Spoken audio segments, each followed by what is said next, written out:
He sido a mucho honor, doctora, abogado profesional toda mi vida. La empresa que usted menciona, infórmese, no trabaja en el sector de la salud y la tengo hace 30 años con más de 200 empleos. La desafío a crear algún empleo que no sea a través de las coimas que salen de la UNGRD. En el caso de mi firma de abogados, claro que soy experto en salud, 35 años trabajando en la salud, asesorando. No, señora, es que la salud es un sector esencial. No, senadora. Y por eso sé exactamente dónde este gobierno se está robando la plata y va a sufrir, doctora, va a sufrir porque no tengo ningún contrato, nunca he tenido un cargo público y no tengo contratos con este gobierno de ninguna naturaleza. Entonces va a sufrir mucho judicialmente rectificando. Cuando quiera la invito a la audiencia de conciliación. Lo que pasó en Caracol Radio, 10 de la mañana, no fue un simple cruce de opiniones.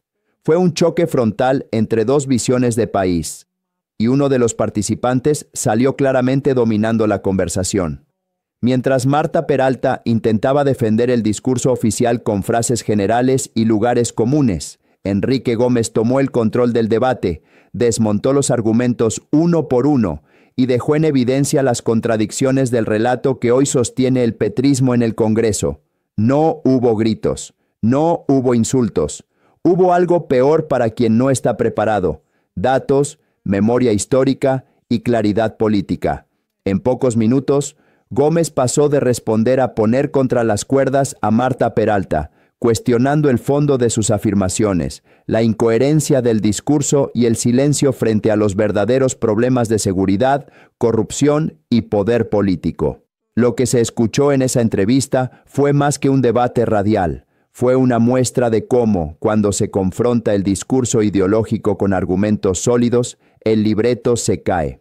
Hoy vamos a analizar, punto por punto, cómo Enrique Gómez le dio una verdadera peinada a Marta Peralta en vivo. ¿Qué dijo? ¿Por qué fue tan contundente? ¿Y qué revela este momento sobre el estado real del debate político en Colombia? Vanessa, Carolina, gracias por la oportunidad. Fue un candidato saludo presidencial en el 2022. Además. Así es. Y entonces usted ahora está con el doctor Abelardo.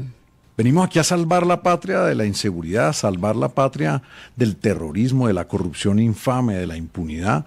Venimos comprometidos con salvar el bolsillo de los colombianos de nuevas reformas tributarias, como la que la senadora seguro va a apoyar ahora y ya trató de apoyar en días pasados. Y venimos, claro, apoyando al tigre Abelardo de la Espriella, porque vamos a transformar el país, salvar la familia, salvar los valores y salvar a un Congreso que tal vez, Gustavo, no es que haya tenido problemas de diálogo, tal vez no alcanzaron los billetes para seguir comprando congresistas. ¿Gustavo desde... Petro? No, señor, aquí le digo al doctor Gustavo García, que estaba en el Ministerio del Interior cuando se produjo el soborno del presidente del Senado Gustavo y el soborno del presidente de la Cámara y de muchísimos otros senadores, con la coordinación muy gentil de la senadora Peralta, como ya lo ha dicho la Fiscalía en su imputación reciente por el tema de la UNGR. No, claro, escuché la audiencia. Ve que usted se ha tenido que retractar de cosas que dice y después no puede sostener. Usted se ha tenido que retractar de ese gran porque después está, ay, no quise decir eso. De la UNGR. Vamos a los juzgados donde quiera y cuando quiera, doctora. No, a mí no me investiga la Fiscalía, tiene que tener conocimiento de las cosas. El rostro de venir a hablar de lo que ha sucedido en este gobierno en la degradación máxima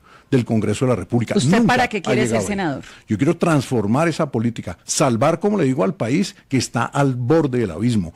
Hoy, no solo la inseguridad, la corrupción rampante, la entronización social y la tolerancia hacia la corrupción y la criminalidad son los que crean la violencia, mucho más que cualquier medida del Estado. El Estado hoy, como nunca antes, está para el beneficio de los políticos corruptos y si acaso se acuerdan de la gente. Y claro, si acaso se acuerdan en la Guajira de las ollas comunitarias, si acaso se acuerdan de los jagüeyes, o si acaso se acuerdan de la salud en la Guajira en este gobierno con la recientísima entrega, doctora, del Hospital de Nazaret a una interventora que no tiene las calidades en manos de la Superintendencia de la Salud. Esto es una situación crítica y por eso Salvación Nacional viene con todo, con una gran lista de renovación del Congreso y obviamente una gran renovación en el gobierno y en el Ejecutivo a favor de los ciudadanos con Abelardo. ¿Cuál es en la que Gómez? Como el FOMAC. En salud, doctora, el 60% de los usuarios hoy está bajo el control de la Superintendencia Nacional de Salud.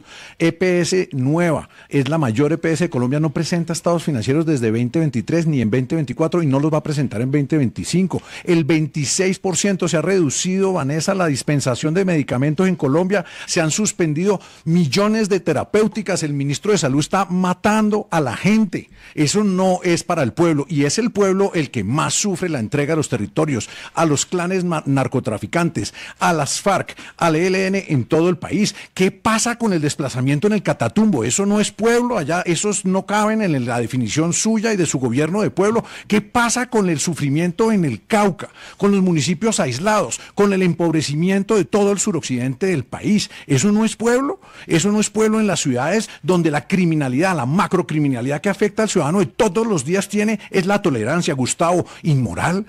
Antiético, estar en connivencia con los terroristas y los criminales que torturan y le quitan la seguridad a los ciudadanos. Eso es inmoral y eso es el gobierno del que usted hacía parte en el eje del control del orden público, que es el Ministerio del Interior. Y una cosa, cero tolerancia con la corrupción. Aquí nos vienen a hablar de que tenemos que quedarnos callados y no tener indignación cuando este es el gobierno más corrupto de la historia de Colombia. En todos los ministerios hemos encontrado los hechos de corrupción. Ministros imputados en Hacienda, ministros imputados en Salud, ministros imputados en el Interior, en todas las áreas, en el DAPRE, en el DPS, en la UNGD, esa entidad que estaba para proteger a los más pobres, al pueblo que sufre las inundaciones, al pueblo que sufre de los aguaceros, al pueblo que sufre de los incendios. A eso le robaron para pagar falsos jagüeyes, falsas ollas comunitarias en La Guajira, malos carrotanques y, ojo, programas en salud y en programas en los hospitales, como esas brigadas y equipos de salud. ¿Sabe cuántos? 81,000 contratos de OPS en todo el país para comprar las elecciones. ¿Cuál va a ser su primer proyecto, doctor? Mire, doctora, nosotros tenemos primero no esperar a que llegue el Congreso. Vamos a presentar demandas de crimen de lesa humanidad contra los ministros de salud. Vamos a presentar demandas de lesa humanidad. ¿Ante quién? Las muertes evitables en salud, cuando se restringió contra el pago de presupuestos masivo. La protege. Adivine cuándo es que se subió la UPC, cuando tomaron el control de 7 EPS, que hoy las tienen interventores no calificados, nombrados por el superintendente de salud, los ministros de salud, los superintendentes de este gobierno de crímenes de lesa humanidad, claro, ¿ante qué tribunal? Ante el Tribunal Corte Interamericana de Derechos Humanos. Claro, porque es una omisión flagrante, como lo es, doctora, y lo vamos a hacer antes de llegar al Congreso, con quienes han retirado la fuerza pública, y como lo decía bien el senador Motto, han entregado a las poblaciones más pobres de Colombia al arbitrio de mafiosos, narcotraficantes, asesinos, reclutadores de menores, extorsionadores y secuestradores. Se acaba la tolerancia con los criminales, y quienes en su bancada hoy pedían la liberación de quienes son terroristas dentro de la Universidad Nacional. Tienen sometidos a 54,000 estudiantes, profesores y trabajadores de la Universidad Nacional, y ponen de rodillas a millones de bogotanos cada vez, una vez por semana, les impiden llegar a la casa a ver a sus hijos, los ponen a caminar y sale la bancada del Pacto Histórico a pedir que los suelten a la calle. No más tolerancia con quienes promueven y toleran la violencia, la criminalidad y la corrupción. Quiere una transformación profunda de la salud, que hoy poco se lucra, como usted, de ese sistema de la salud de los colombianos a causa de la muerte de los colombianos. Eso sí es un crimen. Doctor Enrique Gómez, puede contestar. Sí, yo voy a hacer el capítulo propositivo, después en los estrados judiciales la doctora rectificará, pero mire, aquí necesitamos salvar la justicia. No podemos dejarle al país, al ciudadano común, una justicia que no persigue a los criminales, sino que no hace sino favorecerlos. No podemos seguir tolerando una corte, una justicia del común que deja en manos a la ciudadanía de los peores bandidos, del macrodelito, del crimen, del terrorismo, de la extorsión y del secuestro. Tenemos que salvar el bolsillo, Vanessa, de la gente. No más impuestos. Hay que reducir los impuestos, y voy al Congreso con ese compromiso firme, y reducir el tamaño del Estado. Esos gastos de funcionamiento que en este gobierno han crecido el 40% y la ciudadanía no los ve, pero hay que financiarlos. Y la regla fiscal es un rey de burlas. Solo presupuestos en equilibrio. Lo demás es una falsificación. Solo permite endeudar el Estado colombiano y y pagarle las mayores tasas de interés al sector financiero que Petro dice odiar, que hoy es el sector que más plata gana con la plata y los intereses que paga el Estado. Debemos crear un régimen de gobernanza para la salud, para que personas como Corcho y Jaramillo no puedan venir y quitarle la mayor conquista de seguridad social del país, que es la salud, desmontarla, tomarla para su propio beneficio, porque aquí la senadora no nos habla de que, insisto, el 60% de los usuarios en Colombia hoy los maneja este gobierno a través de interventores corruptos, incapaces y que han impedido el pago a los proveedores, prestadores, farma y a todos aquellos que proveen las soluciones de salud en el país. Hay que salvar la salud de gobiernos populistas que la quieren destruir y hay que salvar al sector productivo. Hay que dejar trabajar a la gente. No hay que ir al Congreso a crear más normas, hay que ir a quitar normas, trámites, regulaciones que ahogan desde el más pequeño empresario hasta el más grande empresario y destruyen el empleo. Es lo que se ha dedicado a hacer este gobierno, además de crear un discurso contra todo aquel que tiene la ilusión, el sueño de tener una empresa. ¿Usted cree que se necesita una constituyente para no, para quitar esas normas? Cambios? No, lo que es que derogarlas y prohibir que se cree desde la iniciativa parlamentaria o desde la iniciativa gubernamental una norma sin que se quiten por lo menos 2 o 3 normas. Este país ya va a llegar a 3.000 leyes. Aquí lo que sobran es leyes y nadie las conoce. He sido a mucho honor, doctora, abogado profesional toda mi vida. La empresa que usted menciona, infórmese, no trabaja en el sector de la salud y la tengo hace 30 años con más de 200 empleos. La desafío a crear algún empleo que no sea a través de las coimas que salen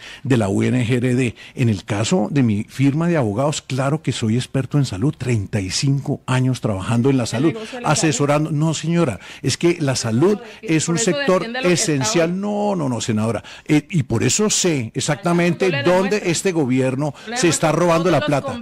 Y va a sufrir, doctora, va a sufrir porque no tengo ningún contrato, nunca he tenido un cargo público y no tengo contratos con este gobierno de ninguna naturaleza. Entonces va a sufrir mucho judicialmente rectificando. Cuando quiera la invito a la audiencia de conciliación. Pero aquí algo ilegal, pues hay que llevarlo, hay que meterle una demanda. Es que aquí esa son las instituciones. Él se beneficia, eso no es ilegal. Señora, la senadora Peralta está mencionada en los actos de imputación del escándalo de corrupción más grave de la historia del pueblo colombiano, que es la de frente con la gente. Yo me refiero a la no tengo nada que esconder. Doña Gloria.